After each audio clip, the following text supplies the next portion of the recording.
Hey guys, it's the Gundam Boy, and today we're going to be talking about the most okay game I've played in a hot minute, and that game is Avowed. And oh god, why was this about to be made? And mind you, I'm not going to be comparing this game to all the other games around it, because that's not kind of fair. I'm going to compare it to what I know and what I've played.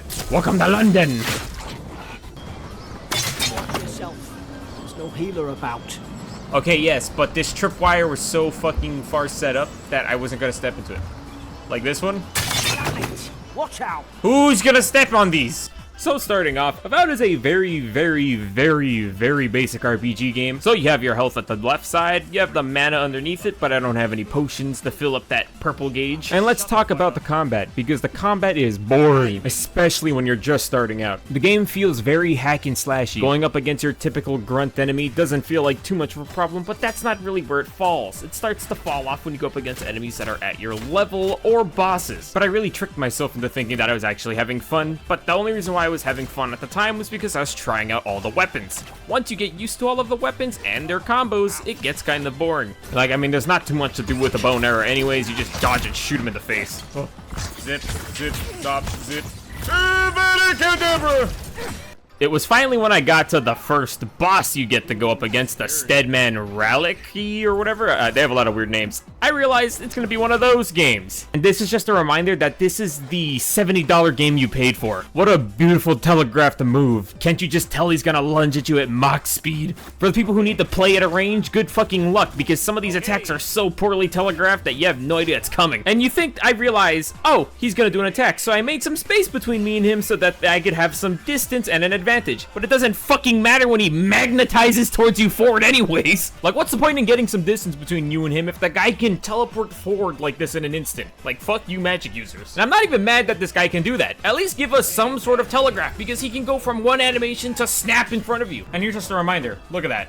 $70 game. I put this on the slowest possible setting that I could for this fucking app, and it still couldn't pick up on this guy's movement. Even your own teammates aren't immune to this. Even they fucking vanish from reality. Observe as I engage in early game combat. Magic. Magic. Magic. Come on, okay, you finally attacked. I've been beating you with magic. Magic. Magic. Hello. Magic. Magic. See, I went from a boss that does too many things to an enemy that does jack shit. Then we have Thala the Taskmaster, or shall we call it the Bashmaster, because this guy just does his favorite move. Overhead swing. Also, he does the same thing where he randomly warps and changes directions to attack you. And god, look at how much damage we're doing to this guy. We tickled this dude for the entire fight. And for some reason, towards the end of the fight, he just spams one move. And it's a slam that has a really delayed AoE that you can't get out of no matter what and where you're standing. The only way you can avoid this attack in specific is if you're outside of the red circle. So sorry melee people, you guys have to step back and wait for 3 years. And the best part was he changed his move for 1 second in which he teleported the swing at me, and then he goes back to swing his overhead strike. Unless it's on Marius, because other than he's just beating the shit out of Marius in the corner, and then he comes back to do the same one move on me. And I'm not even gonna talk about what the bear was doing. This guy was just wild the entire time. The cities are barren landscapes where everybody stands in the same place for every day, every hour. No one moves or do anything else. They just kind of exist. And sure, having a bunch of NPCs standing in the same spot all day and all night isn't gonna ruin the game for most people, but mind you, this is a $70 game. And then we have another janky boss who just likes to warp in front of you like any other guy, but what am I supposed to say? That's nothing new from what we've seen, but he's being supported by a bunch of tanky-ass teammates. Just another reminder that they can also lunge at you. The very basic enemies. Even after upgrading and buying a new wand, I still feel pretty bored playing this because I just feel like I'm playing a hack and splash.